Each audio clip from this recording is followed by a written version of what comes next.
Just as a continuation of what I've been discussing in the subsequent videos, we have started on quantities, physical quantities, and I said physical quantities are what we use to define occurrences on planet Earth, in the universe. I said we have two types of physical quantities. We have the derived and the fundamental. I said we have 7 fundamental, which you have to know. I believe you're supposed to have know them by now, and their units. Let's quickly talk about this terminologies. This is fundamental quantities. What are fundamental quantities? Fundamental quantities are basic calculation quantities in physics. They are not derived from anyone, they exist on their own. But out of these fundamental quantities, the most important of them is just 3. And you can call that one fundamental or fundamental. They are so important that everything that happens on this earth revolves around them. And that's what we use as our basis for dimension. Dimension means in which other way does any quantity can exist.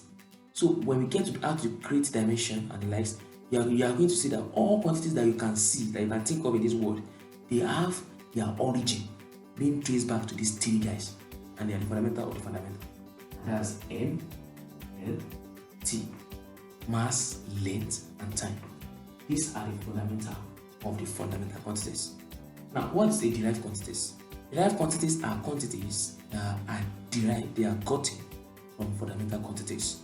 They are gotten from combination of 2 or more fundamental quantities or 2 or more derived quantities. 2 or more things produce them. Now, fundamental unit, very simple, no vocabularies, no disturbance. Just said, fundamental units are simply the units of fundamental quantities. Why? What of derived unit? Derived unit is simply the unit of derived quantities. Very simple and straightforward. So in this video, I'm going to show you some common quantities that are derived and how they are derived. Now I'm going to give you 2 tables and then write quantities. I've already treated the fundamental ones. So any quantities I'm writing here is a derived quantity. I'm going to show you how to derive the dimension. I'm going to show you the units. But let me quickly say this. You cannot get the dimension of any physical quantities without knowing the formula.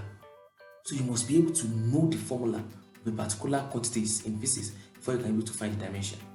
And dimension always leads to unit.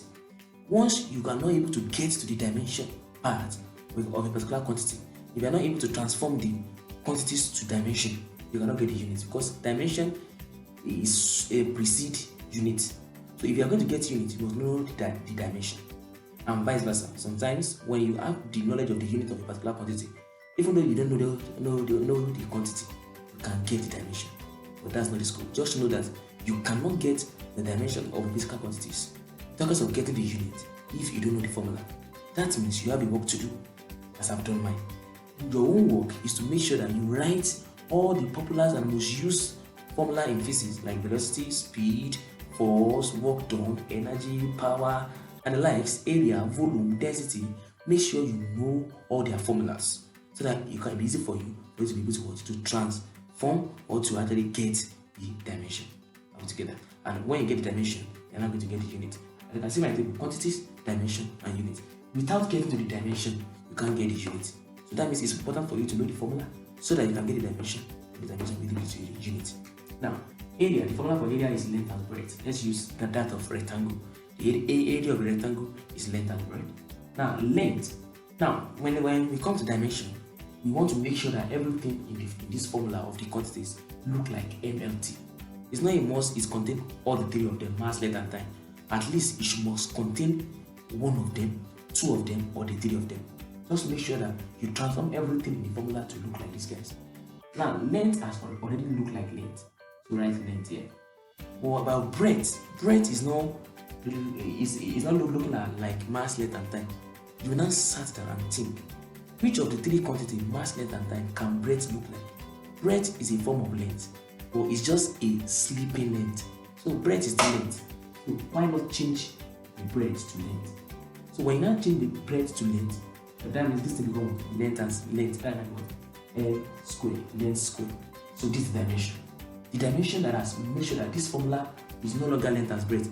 It now becomes purely L, which is part of our fundamental quantities. So you are good to go. Once you get the dimension, just go to what is a fundamental unit. Fundamental unit is the unit of fundamental quantities. So since length is the fundamental quantities, so the unit of length is what? Meter. Just put meter here, and because it is 2 of the length, meter square. Now let's go to this one. Volume. Volume will be because of length and breadth and height. Volume of a rectangle. So transform the breadth and height to length. Length times length times length. Everything becomes L cube. So what's the unit of length? That's meter. That equals meter cube. Then we have what we call density. We have to take it step by step. Let's take us what? Mass all over volume. But you know volume has been written here already. So volume will be density will not be mass over volume has already been written. What's that? L cube. So the dimension of this will be okay. Let me just do it here. Mass is part of our dimension, our fundamental. This is what we use for dimension. We always be referring the formula to this guys. Mass has already look like one of these 3. So it's only volume that I have to change to look like them. But already in the subsequent one, A, B. So in B, I've already shown you how to derive the dimension of volume. So just put it here. L cube. Volume contains 3 lengths. And here, now what's the unit of mass? So this thing can now be like this. You can write this L cube up because you want to remove this division sign. You can put a minus. So here we now be mass. What's the unit of mass? Kilogram. Then what's the unit of length? Meter. Minus 3.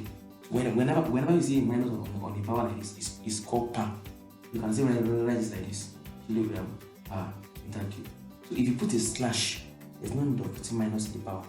If you remove this slash, it must indicate minus in this power. So if you now want to call this one, it's still kilogram per meter cube. This one too is still, sorry, this is not kilo, it's kilogram. So this is still kilogram per meter cube. I believe you gain something in this video. Please try to subscribe, comment, and comment. Bless you. Love you so much.